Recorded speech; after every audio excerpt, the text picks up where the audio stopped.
हमारे यहाँ पुण्य पाप की भावना बताई गई है। सबसे बड़े पाप गौ घात आदि बताए गए हैं, लेकिन उससे भी बड़ा घात विश्वासघात बताया गया है। आपके जो उद्धव ठाकरे जी हैं, इनके साथ विश्वासघात हुआ है। जब तक पुनः महाराष्ट्र के मुख्यमंत्री की कुर्सी पर आप विराजमान नहीं हो जाते, तब तक हम लोगों के मन का ये जो दर्द है, ये पीड़ा है, ये दूर नहीं हो सकती है। किसका हिंदुत्व असली है, तो ये जानना पड़ेगा कि जो विश्वासघात करे वो हिंदू नहीं हो सकता है। हम सब लोग हिंदू धर्म के, सनातन धर्म के पालन करने वाले लोग हैं। हमारे यहाँ पुण्य पाप की भावना बताई गई है। सबसे बड़े पाप गौ घात आदि बताए गए हैं, लेकिन उससे भी बड़ा घात विश्वासघात बताया गया है। आपके जो उद्धव ठाकरे जी हैं, इनके साथ विश्वासघात हुआ है और इसी बात की पीड़ा बहुत सारे लोगों के मन में है।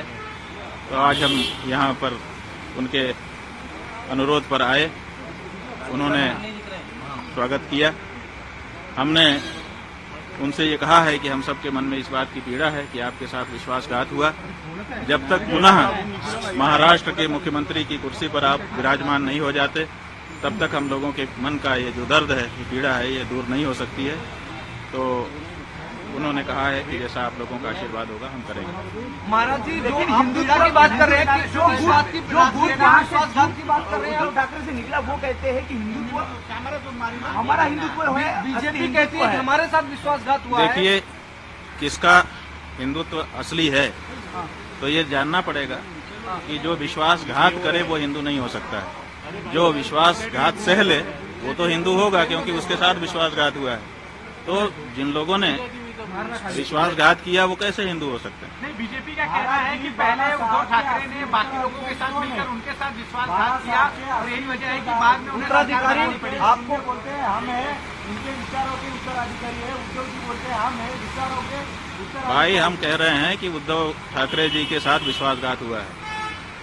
अब इसे में आप समझ लीजिए। ये बीजेपी ने, इसलिए पूरे महाराष्ट्र की जनता इस बात से पीड़ित है।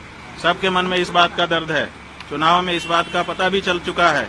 अब तो ये बात प्रमाणित हो चुकी है कि महाराष्ट्र की जनता इस बात को मानती है कि उद्धव ठाकरे जी के साथ विश्वासघात हुआ है, और ये ठीक नहीं है। ये जनता का भी अनादर है। जनता जिसके लिए बहुमत देती है उसको उसके समय तक के लिए बनाए रखना चाहिए। बीच में सरकार को तोड़ देना और बीच में जनमत का अनादर करना, ये अच्छी चीज नहीं है। भाजपा कहता है कि हिंदुत्व तो हम शंकराचार्य जो है बयानबाजी को लेकर कैसे हमारा हिंदुत्व। भाई, शंकराचार्य की बात नहीं है। शंकराचार्य जी क्या कहेंगे? जो सच होगा तो वही तो कहेंगे।